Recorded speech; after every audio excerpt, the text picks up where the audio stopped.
But now we're going to touch on one of the biggest part right now, and that's humility. Because if you're controlling your anger, if you're, caring about people, you're forgiving people, and you're giving to those in need,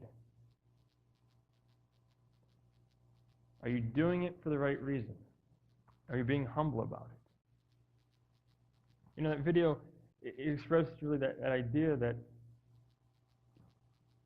what does it mean to be humble?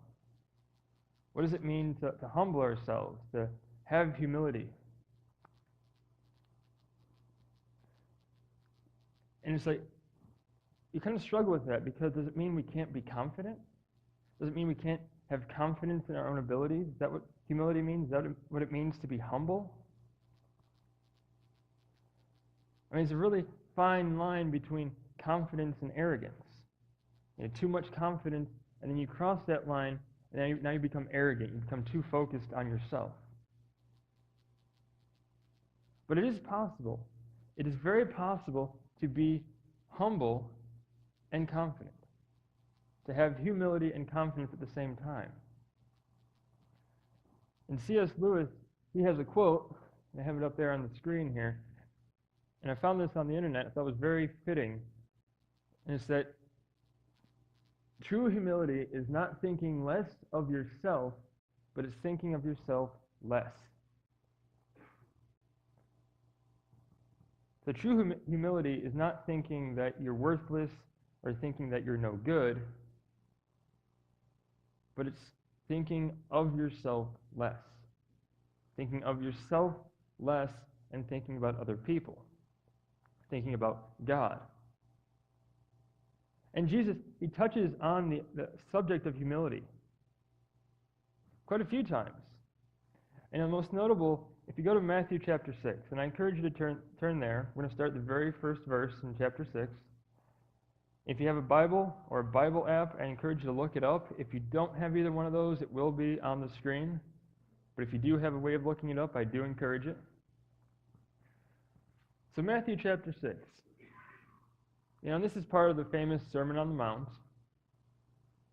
And Jesus is talking about three different things. He's touching about giving to people. He's touching on prayer. He's touching on fasting, which we really have no idea what that is. But today we really don't fast, do we? Not in the way that they did back in the biblical times. But he's touching on those three things. And we go into verse 1. He's talking about giving. It says, "Be careful not to practice your righteousness in front of others to be seen by them. If you do, you will have no reward from your Father in heaven. So when you give to the needy, do not announce it with trumpets, as the hypocrites do in the synagogues and on the streets, to be honored by others. Truly I tell you, they have received the reward in full. When you give to the needy, do not let your left hand know what your right hand is doing, so that your giving may be in secret. Then your Father who sees what is done in secret will reward you." Now, I use that left hand or right hand term to often indicate some like big corporate entity that, one side's doing one thing, one side's doing another, and they seem to contradict each other. But, in this context, he's talking about people who would give to other people, which is fantastic. All right, they're giving to other people. But then they would announce it. This is kind of what they do here. This is what they do. They'd be like, "Excuse me, everyone. I, Paul Welch, am going to give this bag of money, about $1 million, to this charity over here who really needs it." That's kind of what they would do. They would seek that recognition. They want people to see, look what I'm doing. Look, I'm giving to this great charity. I'm giving all this money. And we see that nowadays, don't we? We see, if it's a celebrity, maybe it's a company, someone who is in the public spotlight, and they're giving to some charity, and they're announcing that what they're doing for this charity.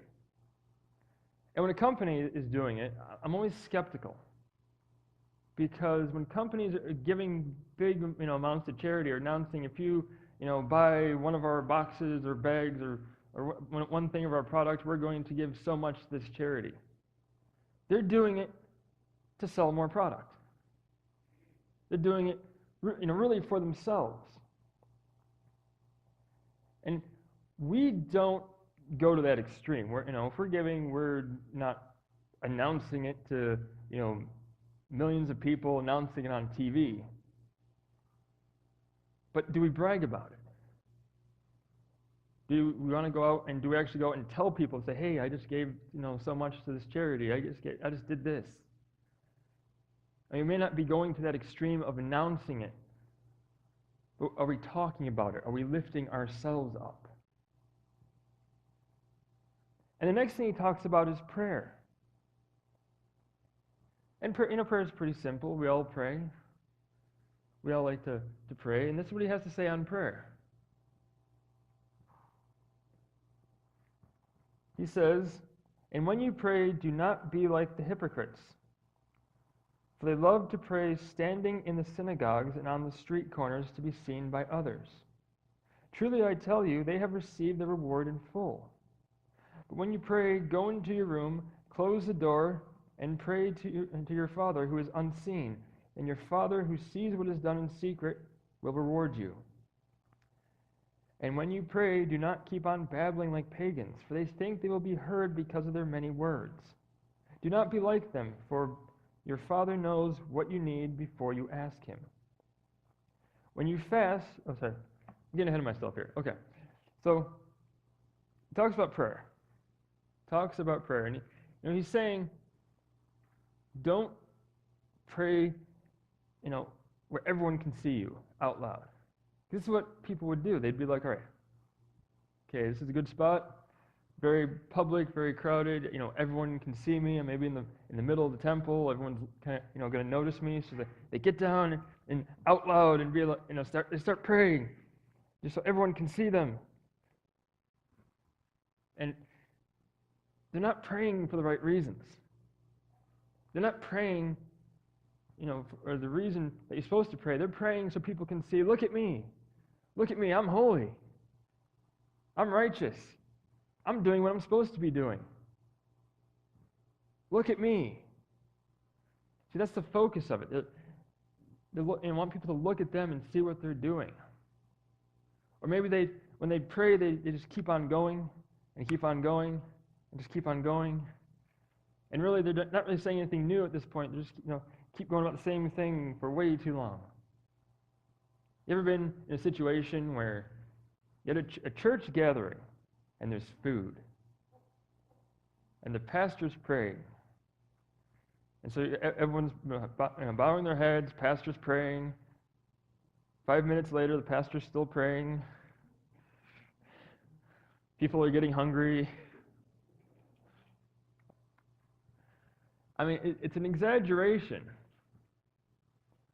but it's kind of like, the idea is like when you pray, the whole point of prayer is it's talking to God.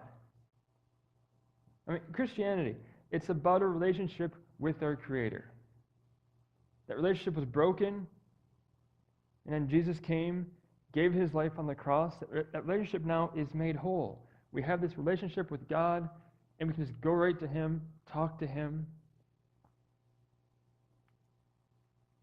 And when you have a relationship even with people, you build that relationship through talking, through communication. And prayer, that's our chance to communicate with God. To talk with him, say, hey, God, how's it going? You're awesome. We like you. You're pretty good. Thanks for all you've done. I have some needs I'd like you to, take care of. It's praising God. It's praying for the reason we're supposed to be praying.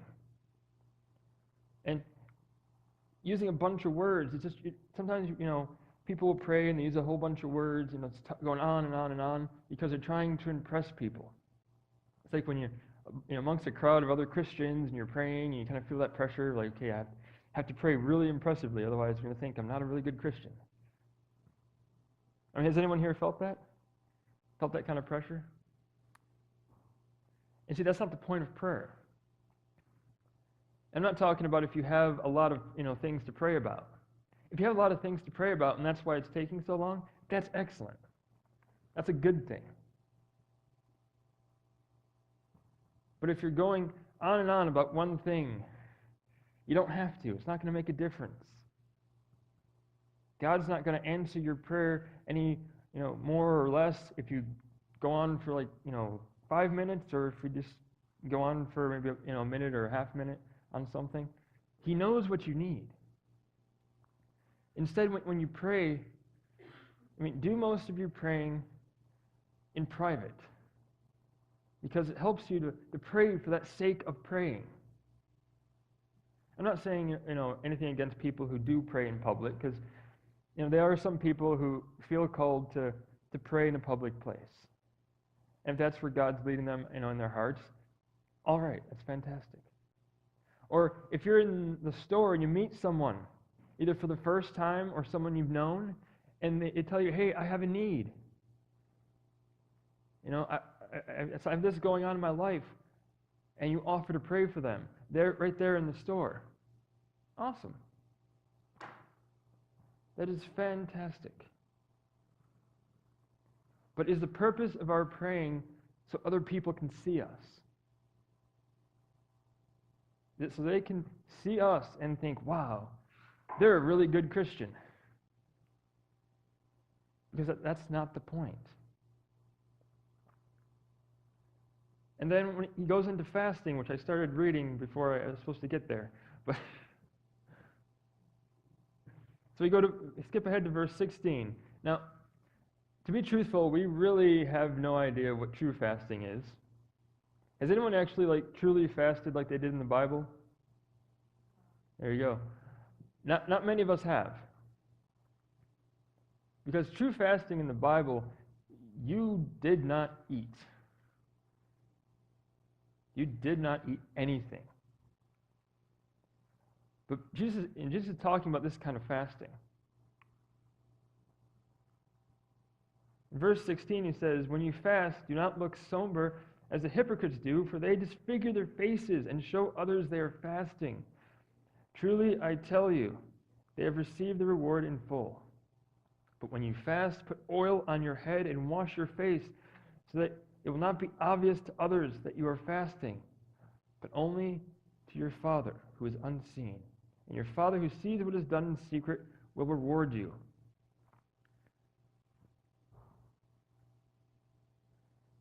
So, when we typically fast, most people, when they think of fasting, they think of Lent. And they say, yes, for Lent, I am going to give up drinking pop or soda if you're from somewhere else and call it that, or Coke. Depends on what area of the U.S. you're from, but you're going to give up any kind of carbonated beverage for Lent, or I'm going to give up chocolate for Lent, which I am not giving up chocolate for Lent. I like chocolate too much, but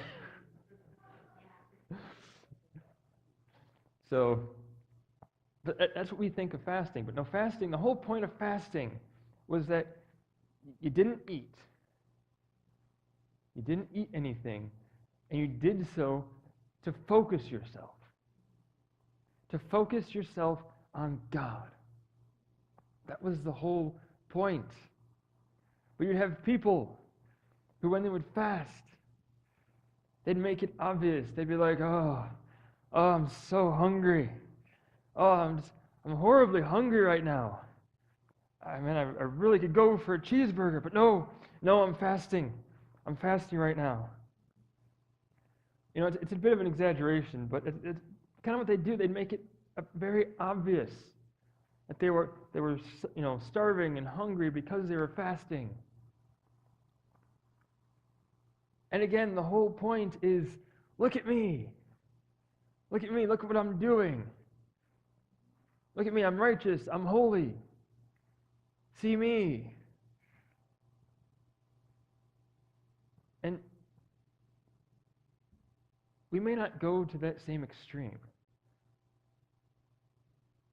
But the challenge here, the problem, is that we like recognition. Who wouldn't like to receive that trophy? For something that you did. Some say, I want to recognize you for doing such a great job at something. Here's this trophy. That's why we have award ceremonies. I mean, Hollywood has this, singers have this, they have award ceremonies to recognize that they've sold so many albums, that they've made a really good song. We like recognition, even in our jobs. Someone comes up to you and says, hey, I just want to tell you, you're doing a really good job. This project you worked on the last time turned out really well. You did a really great job on that. We love that recognition. We love being told we're doing a good job. Someone came up to you and say, you know what, you're a model Christian. I look at you and I see that you're definitely living that Christian life. You're living how you're supposed to be living. We would enjoy that. And that's the challenge. That's the big challenge, because we like recognition. We like feeling important. We get excited if, we see our name in the paper. If we are interviewed by a news station for something. And the biggest example probably of someone praying for the wrong reasons was at a university. They held some prayer vigil, and the news was covering it. And I'm watching this one girl in front of the camera just praying and going on and on and on and on. And I'm thinking, she's praying just so people on camera can see her praying and doing this great job praying. Because she's soaking up that recognition. It's a very real challenge for us. But it's not about the recognition. It's not about being important.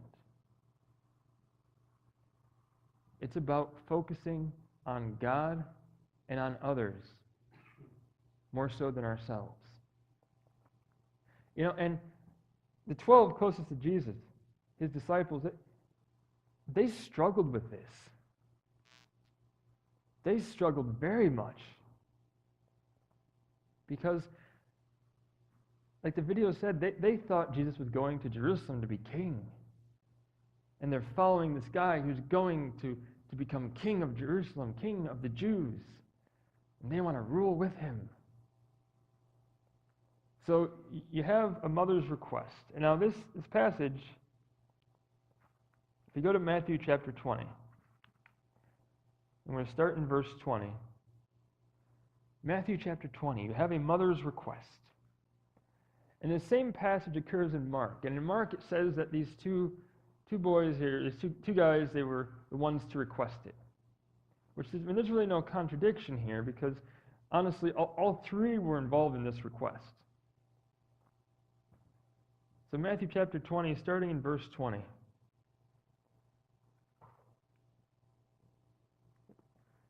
Then the mother of Zebedee's sons came to Jesus with her sons, and kneeling down asked a favor of him. "What is it you want?" he asked. She said, "Grant that one of these two sons of mine may sit at your right and the other at your left in your kingdom." "You don't know what you're asking," Jesus said to them. "Can you drink the cup I'm going to drink?"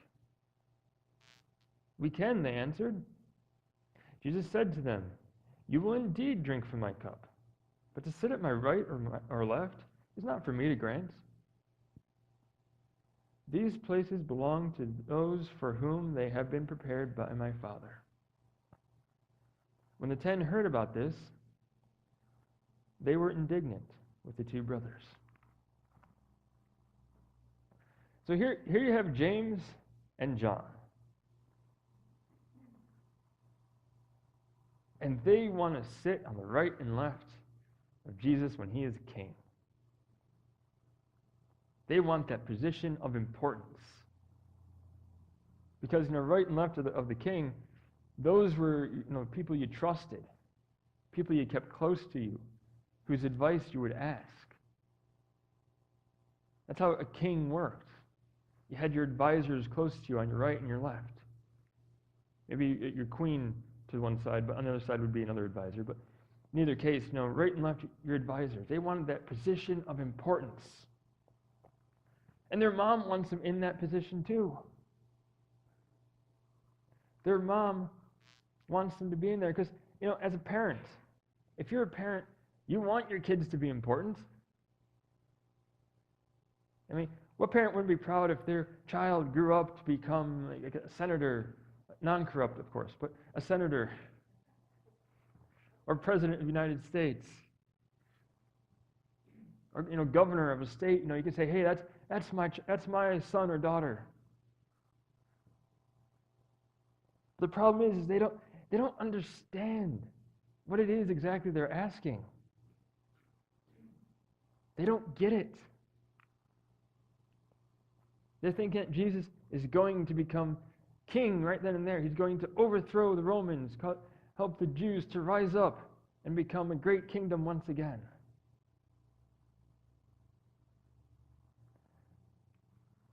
And it's true that they do actually drink of his cup. James, he does die a martyr's death. John ends up living a martyr's life, exiled on an island, to write the book of Revelation. And the others, they hear about this. The 10 others, they're like, how could they? They're mad. They're indignant, which is a fancy way of saying you're mad. A fancy way of saying, how dare you?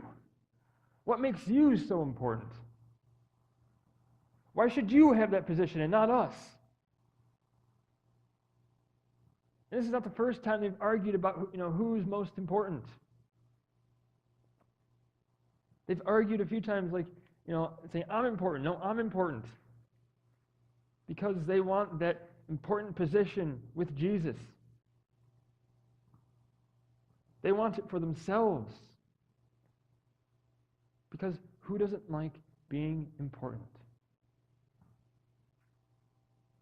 I mean, someone offered you a job of high importance. There'd be that temptation to take it, especially if the pay was right. Because who wouldn't want to be important? Someone asks you to be an extra in a movie, or even to star in the movie. And you're like, really, me? You want me in that movie? They're struggling with that because they want to be important. And Jesus, he knows this, he recognizes this, and he's like, okay, I have to set them straight. They have it backwards. So in verse 25, Jesus calls them together. We start in verse 25, he calls them together and says, you know that the rulers of the Gentiles lord it over them, and their high officials exercise authority over them. Not so with you. Instead, whoever wants to become great among you must be your servant. Whoever wants to be first must be your slave.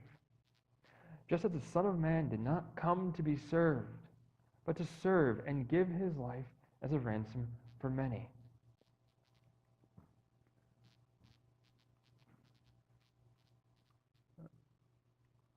There we go. So that's the thing. Jesus is telling them, look, it's not about you guys. It's not about us. It's not about being in charge, being in an important position. It's not about having authority. It's not about power and prestige. It's about serving. It's not about us. It's not about how important we are.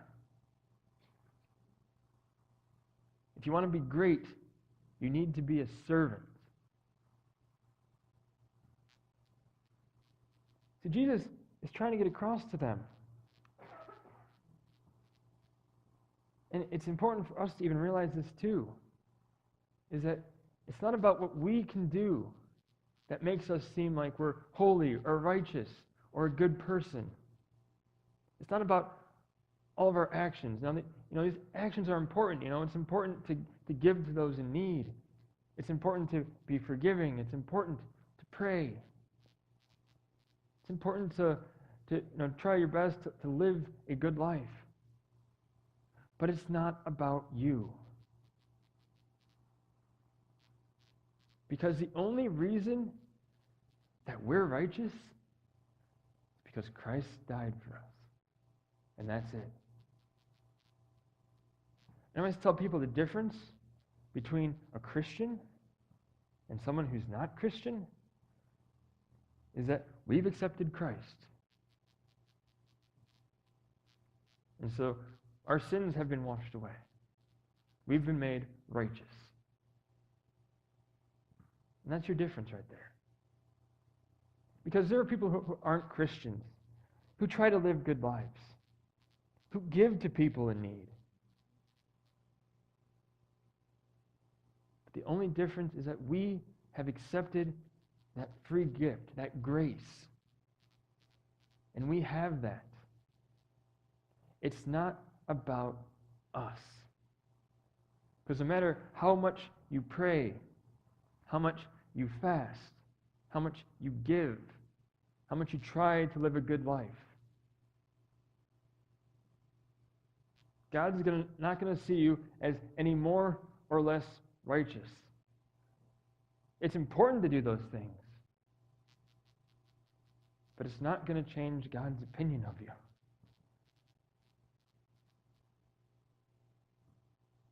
So, and when it comes down to us, the best leaders, the best bosses that we have, whether you're a boss at your job, or you're a leader in some other capacity, maybe in the church, it's not about being in charge. It's about serving, about making sure that the people that you are in charge of, that you're serving them. If they have an issue that's preventing them from working together or accomplishing what you're trying to accomplish, you need to find out, you need to care about what that issue is and try to resolve it. And same thing, it works the same way if you're a boss in a job. The best bosses are ones that not only guide their employees, but also care. Care about what's going on. Why is there a problem with it? With the employees? Why is there an argument? Can we solve this? And if you're maybe just an underling in a job, maybe just an employee, you're not in charge, or you're just a volunteer and someone else is above you, it's not about you. It's about working together to accomplish something. It's about doing your job because it's what you're supposed to do. It's about doing what you're supposed to be doing as a volunteer, because when everyone does what they're supposed to do, it works well. It's not about you. It's about focusing on God and focusing on other people. Because if you're not doing your job, it hurts other people. If you're not doing what you're supposed to do in a volunteer capacity, it's hurting other people. In our lives, if we're not doing things like we're supposed to be doing, or we're doing them for the wrong reasons, we're potentially hurting ourselves and hurting other people as well. Because if we're acting like this, where we think we're being humble, but we talk about how we're praying, and when we're praying, we're maybe showing off a bit, then we're kind of giving Christians a bad name, so we're hurting people that way. Because people see when you're showing off. They notice that. You're not fooling anyone. They see if you're, maybe not being quite so humble. Even though you claim to be humble, then they see your actions and they're like, whoa, he claims to be humble, but he's really just showing off. People sort of think that you're actually fake, that you don't really believe what you're saying or what you're doing, that you're just doing it just so people see that you're doing it. And it's a very real trap to fall in, and really the key is just to shift the focus from ourselves. Shift it from ourselves and onto God and onto other people. Because yet we like the recognition. We do. But it's not about us. We're not the only ones, in this room, in this city, in this state, in the country, on the planet. It's not about us. So I'm going to leave you with this final thought. As you go forth in this week, I want you to keep this on your hearts. And I don't expect you to remember everything I talked about today. But if you remember nothing else, remember this. Focus more on God and others. Do what is right without seeking recognition. Focus more on God and others. Do what is right without seeking recognition. We want to have that focus on ourselves. We want that recognition. But really, we need to focus on God because He made us right. He restored that relationship between us. We need to focus on others because our actions affect them. We need to do the right things for the right reasons, not because we want to be seen.